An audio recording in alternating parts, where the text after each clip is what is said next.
listener production.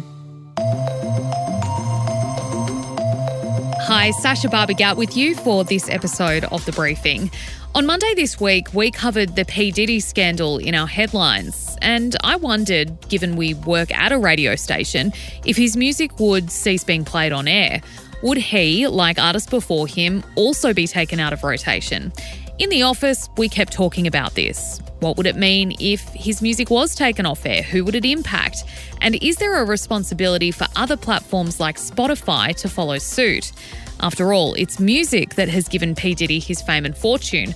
Do radio stations and other platforms have a responsibility to hold him to account?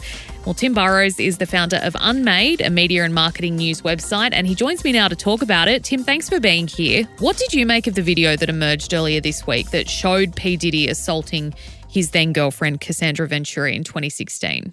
Look, there's something just powerful about evidence, isn't it? When people can see it with their own eye, even when it was something which was historic. You know, it was a number of months or in fact years ago.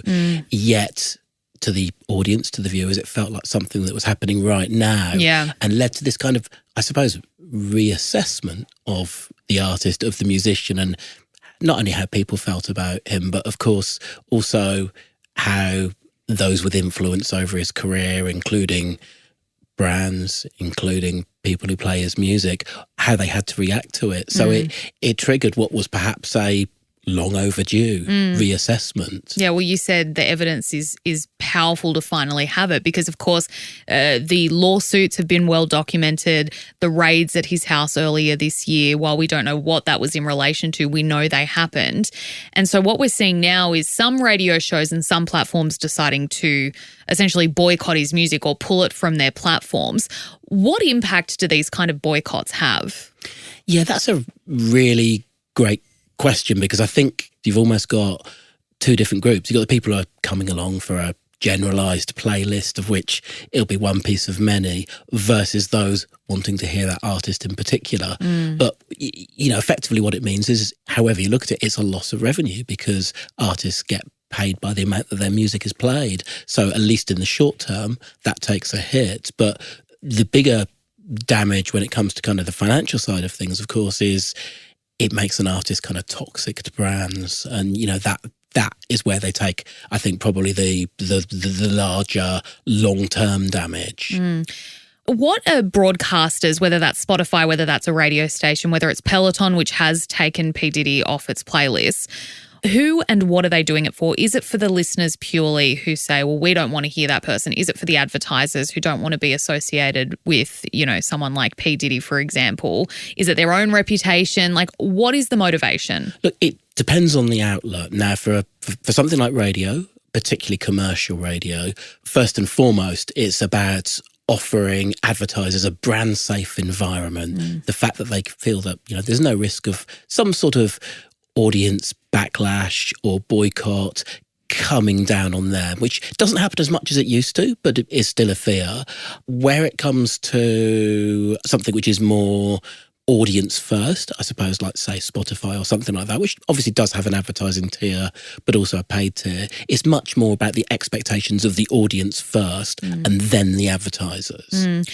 Do radio networks have a blacklist? Is it secret? Like, is there something where they go, here's our list of people we're not playing, and they add to it as scandals like P. Diddy's pop up? That's a great question. I actually don't know the answer to that, but I'm fascinated to think there will be a reason why we never hear Rolf Harris doing Timey Kangaroo Down Sport anymore, obviously apart from being a terrible kitschy song. So I presume there are moments where station directors will just check that nothing is in the system that could be accidentally played. It was something that was just in the play system. Yeah, so it requires, people might not realise that it requires quite a lot of human oversight into how those programs are put together and all the music that sits in them and how it's scheduled and where it goes. Yes, it's worth making the point that the days of the kind of the DJ or the presenter showing up with a box of records at the start of the day and playing what they wanted, if ever they existed, are long gone. So everything is very much pre-programmed now. So the people introducing the music are almost never the people who actually made the choices in the first place. Yeah. P. Diddy's music has been taken out of curated playlists, but his music catalogue is still there. Is it a matter of waiting for the public to ask for it to happen, or is there an expectation on these platforms now that they'll act in the, from their own standpoint of wanting to be socially responsible? Look, I suspect it's almost case by case. Now, something which has gone as widely as this one has, you'd understand that it would move up the agenda quite quickly within the platforms and they'd make a decision. Yeah. Where it's, I suppose, a less serious misdemeanor, or to be cynical, a less public misdemeanor, then they may form a different view. But in the end, they're trying to work out, well, what's the expectation of our listeners? Now, you obviously get most brands talk about purpose these days, doing something for the greater good. But also you see a lot of the platforms, particularly the ones that are algorithmically led, and that includes audio platforms. In the end, it's about what creates the longest engagement for our audience. That's what keeps the lights on for them, and that's what they're incentivized to drive towards. So you always feel that somewhere at the back of their mind is giving the audience what the audience wants, and that might be letting them listen to what they want. What about the onus on labels, management, sponsors to divest from artists who have been found guilty, or in Diddy's case, we have evidence now without him being found guilty in a court of law of really unacceptable behaviours? Where do they sit in terms of that responsibility scale? Yeah, and you definitely see examples, particularly with brands. I suppose the one that was the best relatively recent example was Adidas and Kanye, where in the end and there was a delay of a week or two from sort of the outrage about some of his comments before they certainly publicly reacted, but they took a hit which was probably in the tens of millions of dollars, if not more, where they said, actually, we're not going to be in business with him anymore. The shoes are not going to be on sale anymore. So that was quite a, I guess, line in the sand moment. Now, maybe they didn't have much choice. And of course, they were criticised for the delay it took. But if you think about a business decision as big as that and the legalities involved, it's not as if you can actually just turn on a dime. Sometimes it takes a little bit longer. How effective are these boycotts from all standpoints, whether it's a platform, whether it's, and when I say boycott, I mean a company or a brand or a business deciding to boycott the music of whoever. How effective are they? Yeah, look, in my view, less than it used to be, or certainly less common.